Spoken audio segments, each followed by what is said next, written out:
Welcome to আর রান্নাঘর। বন্ধুরা, শুভ সকাল। আজকে সকাল সকাল রেকর্ডিংয়ে বসেছি, কারণ রাত্রে আর সময় হয়ে ওঠেনি। মেয়ের পড়ানো, স্কুল করা একটু সমস্যাই হয়ে যায়।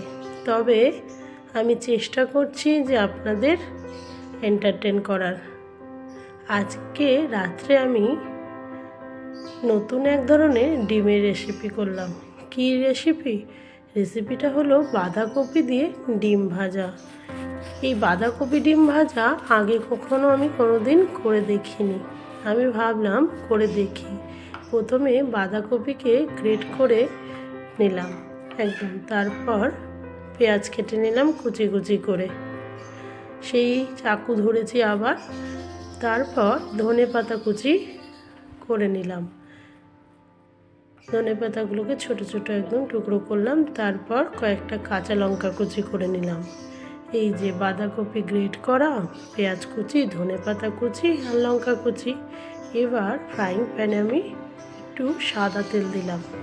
এবার বাঁধাকপি, পেঁয়াজ যা যা কেটে রেখেছিলাম, কাঁচা লঙ্কা, ধনেপাতা সব কিছু একসঙ্গে ফ্রাইং প্যানে দিয়ে দিলাম। দিয়ে এবার একটু নাড়াচাড়া করে নেব। যদি এই বাঁধাকপিটা কাঁচা দিয়েও করা হয় তাহলেও হয়তো হবে, কিন্তু আমি আবার একটু খুঁতখুঁতে মানুষ, তো মেয়ে খাবে বলে কথা, সেই জন্য আমি বললাম না, আমাকে হালকা করে একটু ভেজে নিতে হবে। এখানে আমি সামান্য লবণ দিলাম, হালকা করে হলুদ, আর দিলাম হালকা করে একটু জিরে গুঁড়ো। কেন বলুন তো বন্ধুরা, একটু একটু করে দিলাম। আগে না আমি একবার এগুলো দিয়েছি, দেওয়ার পর আমার ভিডিওটা যে বন্ধ ছিল আমি আর খেয়াল করিনি, সেই জন্য আমি সাইডে আবার একটু দিয়ে দেখিয়ে দিলাম আপনাদের যে লবণ, হলুদ আর জিরে গুঁড়ো আমার দিতে হয়েছিল।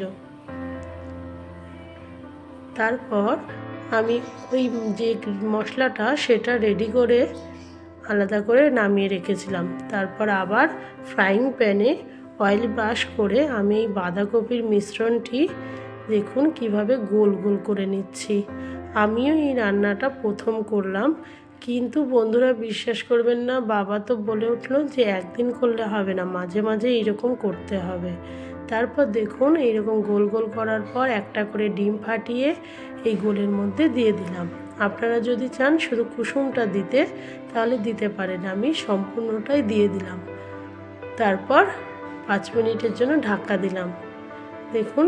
আর উপর থেকে আমি আবার দেখতে সুন্দর লাগার জন্য দুটো টমেটো কুচি করে ওই ডিমের উপরে দিয়ে দিলাম। আরও 3-4 মিনিটের জন্য ঢাকা দিয়েছিলাম। এবার আমি খুন্তি করে ডিমগুলোকে এরকম 3 কোণা কেটে নিলাম। যদি আপনারা শুধু ডিমের কুসুমটা দেন তাহলে হয়তো এরকম কাটতে হবে না, বেশ গোল হয়ে বসে থাকবে। তারপরে এক পিঠ এরকম উল্টে দিলাম। কর্তামশাই তো এই ডিম ভাজা বাঁধাকপি দিয়ে খেয়ে বলল যে একটু অন্যরকম স্বাদ, তবে খেতে খুব সুন্দর লাগছে। এই রকম স্বাদ আমি আগে ডিম ভাজাতে পাইনি। তারপর আবার একটু ঢাকা দিয়ে এই পিঠটাও করে নিলাম। দেখুন এই পিঠটাও আমার ভাজা হয়ে গেল। এইভাবে আমি বাঁধাকপি দিয়ে ডিম ভাজা করে রাত্রিবেলায় মেয়ের গরম ভাতে আমি পরিবেশন করলাম। মেয়ে বলল, মা সুপার হয়েছে। এখন আমি মাঝে মাঝে এইরকম এক্সপেরিমেন্ট করি, আপনারাও করে দেখুন।